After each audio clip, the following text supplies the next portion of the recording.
Sully, did you bring up the appropriate information for me?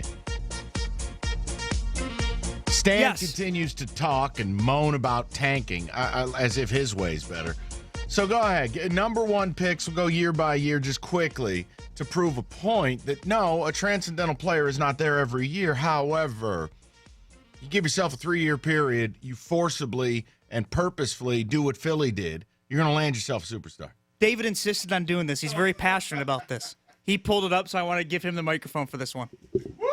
All right, let's go past 20 years. We haven't hit the 18 draft, so I'll start 97. You said Tim Duncan. Hey, time out for a second. Why is he so amped about this? I love the tanking topic. Okay, I love this. I want Stan Van to just be quiet. All right, so 97 is where we're starting, right? Yes, so that's Tim Duncan. Okay, the greatest power forward in history. That's one. And they competed, I would say. Oh, yeah. 98, Michael Olowokandi. Absolute disaster.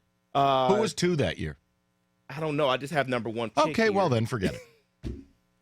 99 was Elton Brand with the Bulls. He was good, but then bombed out. Like, I don't know if it was his knees or his back, but he was good for a while. He was. But not legendary. Carry on, though. 2000, Kenyon Martin. Correct me if I'm wrong. That was the worst draft in history. But I liked Kenyon. He turned into a centerpiece They competed. player. They went to the finals with him. Carry on. Washington, Kwame Brown. Oh. 2002, Yao Ming.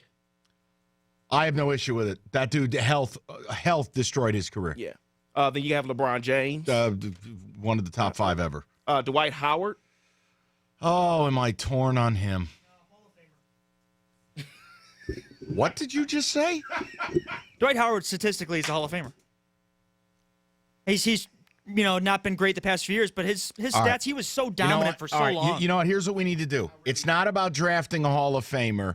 Did you get a franchise player out of it, right?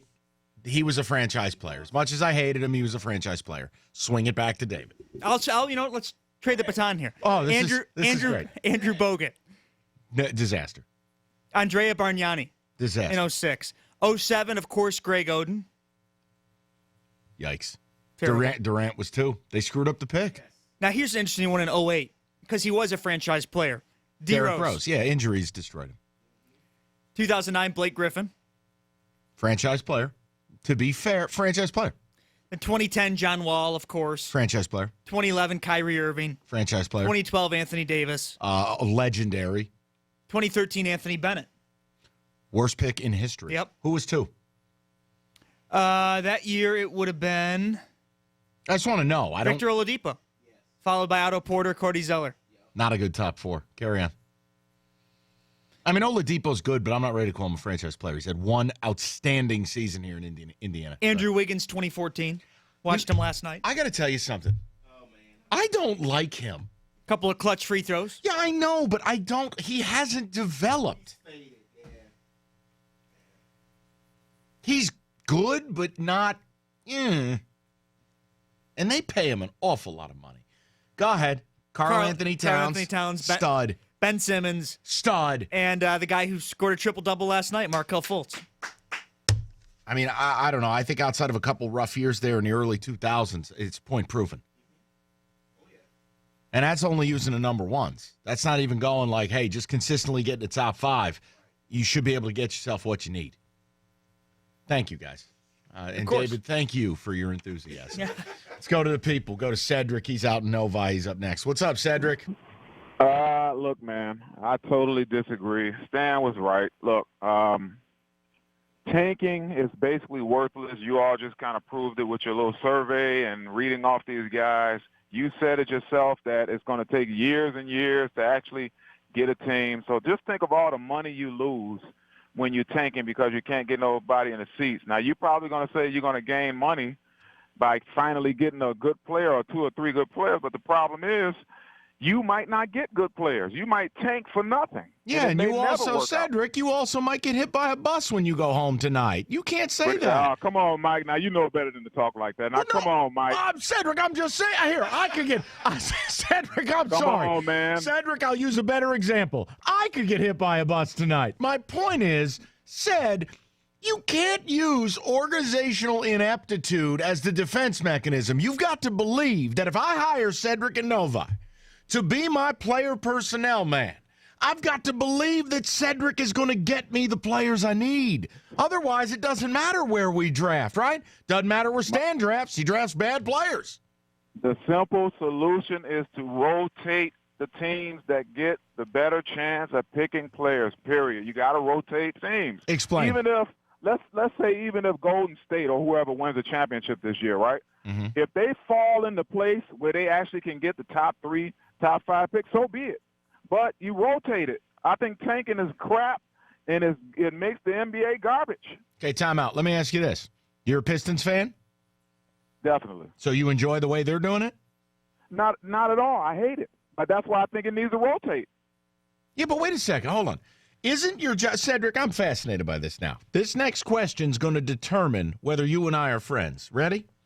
Yes, sir. If you are a front office executive, true or false, it is your job to use every tool at your disposal to obtain the best talent possible. True or false? It is true without tanking. No. Hold on now, said. There is no legislation against tanking to acquire the assets. Isn't it just a tool in the toolbox? You turn the game into crap if you actually put players on the floor and your intentions is actually not to win. That's absolutely insane. So is it? NBA Hold on. would not be the NBA. What's more insane? Doing that or putting a collection of players on the floor that you know cannot win a title and then selling it to your fans as if you believe otherwise? I got a buddy that just told me that the NBA is rigged. If the NBA is rigged, I'm not watching it anymore. I've been hearing that since the cold envelope and Patrick Ewing. Come on. That's what I'm saying. The NBA is not – you're going to rig the NBA if you tank, man. Cedric, we will continue this conversation. I just disagree. It's your job to use every tool available to you to make your franchise better. Sean is up next. What's up, Sean? Hey, what's going on, Mike? Talk to me. Hey, first off, I'm going to say this, man. On behalf of the same Michigan fans out there, I'm sorry that your teams are being dragged through the mud, especially with Izzo. Let's get to Stan right quick. I am so sick of hearing about him. I'm so sick of his doubling down on this non-tanking process. It is the best way to go, in my opinion, because I looked at Philly last night. Even though they were blowing them boys out, it was entertaining to look at Ben Simmons and how he's progressed in his stage of the NBA. So, yeah. And Stan, I mean, I don't know what – I checked out from them once they traded for Blake Griffin because you gave up draft picks and you gave up assets for a guy that's constantly injured. No Hall of Fame career, no Sean, nothing. No. Sean, here's my question. Why is Stan still talking? Like, why would I listen to his opinion on tanking when his way of building a team has irreparably destroyed this franchise for the next several years?